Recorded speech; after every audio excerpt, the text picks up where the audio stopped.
كيكون ان انفون خلاص اللي ازماتيك كونو عنده طبيب المعالج تاعو. علاش لي زازماتيك نعطيو لهم دي رونديفو شاك 3 موا؟ لانه احس بتغير الحالات نشوفوه الا راه مليح ولا لا. هي تقول راهو عنده لي تريتمون تاعو ما راهوش مليح. هنا واش لازم نشوفوا؟ اذا كاين دي فاكتور فافوريزون، عنده هاد الولد حوايج زياده اللي راهم ما يخلوهش يبرى. وحسب واش قالت لي هي تشكي من السؤال. لي زازماتيك اون جينيرال كيكونوا ماشي ملاح مصدرهم يشكو من مشكل في التنفس.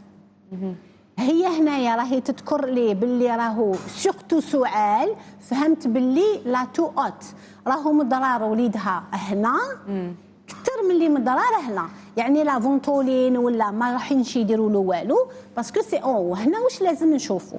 اغلبيه الاحيان نشوفوا اللحميات هذوما لي فيجيتاسيون ولي زاميدال كيكون انفون عنده دي فيجيتاسيون كبار ملتهبين. الالتهاب هذا مش راح يخليه يبرى. سورتو لونفون اللي يقطع النفس في الليل، لو سيندروم دابني دو سومي خطير خطير خطير. علاش؟ لونفون راح يرقد توت لا نوي محتاج اكسجين. الوغ اللي يقطع النفس باينها وهذا راهو باين، مي كاين ما يبانوش لو فات كيشخروا. هنا وليدها انا حنقول لك روحي ديري له لا نازوسكوبي نشوفوا له بكري كنا نديروا لي راديو دوك في بلو دو راديو كاميرا صغيره هنا نشوفوا شحال راهم غالقين. الا كانوا هاد لي فيجيتاسيون غالقين له بزاف يتنحاو لانهم هما السبب. ا 5 ans et demi لي فيجيتاسيون تاعو يقدر يستغنى عليهم ماشي بالضروره باسكو مازال عنده لي زاميدال. الا راهم غالقين له بزاف تنحي لي فيجيتاسيون تاعو راح تشوفي حاله تاع وليدك حتحسن. ماتنون الا لي فيجيتاسيون ماشي منفخين بزاف، هنا واش نشوفوا طريقه العلاج. بعض الاحيان الاطفال ما يعرفوش يستعملوا مليح لي شامبر دينالاسيون. هنا الطبيب اشاك فوا دايوغ كي يجي لونفون بور لو رونديفو نقول لا ماما جيبي لا شامبر. دي فوا عنده بصح راهي لا فالف هذيك تعوجت تدخل صبعه عوج لا فالف. دي فوا لا ماما حكتها ردتها كومبليتمون لداخل لا بودغ تقعد داخل لا شامبر ما تخرج باسكو ما عرفتش كيفاش تغسلها.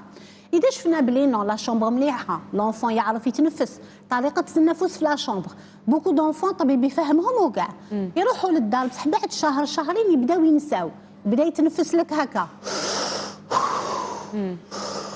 هنا هذا الدواء اللي راهو يستنشقوا وين يروح للفم ويخرج. حنا رانا حابينه يحبط دونك التنفس اترافير لا شامبر يكون هكذا. لو ماسك عنده 5 ans et demi تنحيلو لو ماسك لا شامبر دينالاسيون يغلق فمو يستعملها. تو سا بو فير كو دو ماهوش يلحق. تاكدنا بلي هادو كامل راهو يديرهم مليح وكلش. هنا الدواء اللي راهو بيه ليتاب اللي راهو فيها لازم نطلعوا ايتاب واحده اخرى.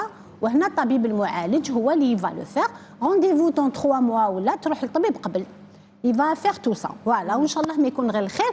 بيان سور لي زاليرجين اللي في الدار الا عندهم باباه يتكيف مش راح يبرى. الا عندها تستعمل العطورات هذوك في الدار لي ديتيرجون مش راح يبرى. دونك نحو تو لي زاليرجين في لي زالونتور تاع الدار. فوالا نواصلوا في موضوعنا الهديه. دونك قلنا الا الطفل ما راهوش في حاله خطيره دير له لا فابور تغسل له نيفو تعطي له يشرب شويه ماء وصبح تديه للطبيب. بصح الا كان لا هنا يروحوا للطبيب اون اورجونس. هنا عندنا اون كلاس نشوفوا شحال راهو كلاسي ليجي موديري ولا سيفير. والادويه راح يكونوا حسب الحاله تاع لونفون. اغلبيه الحالات نديروا دي سيونس دايغوسول استنشاق الدواء يروحوا راح يدير المفعول تاعو. في حالات قصوى نديروا ان تريتمون انجيكتابل نبعثوا يعني دي تريتمون اترافير الحقن باش لونفون يسترجع حالته بيان. لي زونتيبيوتيك لا كاين بزاف الامهات يمدوا وحدهم في الدار كورتيكويد. علاش؟ لانه الطفل صرات له مره شافت واش عطاوها ادويه تعاود صرا له مره اخرى تعطي له هديه ممنوعه من عن باتا. ما تداويوش ولادكم وحدكم بلي زونتيبيوتيك وبلي كورتيكويد باسكو راح يضروهم ضرر كبير حياتهم كاملين. هل مده العلاج دكتوره باش يتخلص من هذا المشكل؟ لا لا، شوف هذا المشكل يومين 3 ايام سي بون، وما يعاودش يجي مع برد الحال وغيره. لا لارانجيت مالوغوزمون ان اونفون لي دار ديجا اون لارانجيت اون جينيرال تقدر تعاود تولي، بصح ماشي بالضروره هي كي شغل اون غريب. اللي يكون عنده لارانجيت ان ريبيتيسيون بعد كل ما يمرض تجي لارانجيت، هنا نحوسوا اسباب واحده اخرى، اسباب موضعيه، بالك عنده ان كيست، بالك عنده ان انجيوم نحوسوا له، بالك عنده حساسيه، هنا نحوسوا اسباب واحده اخرى وليست فيروسيه.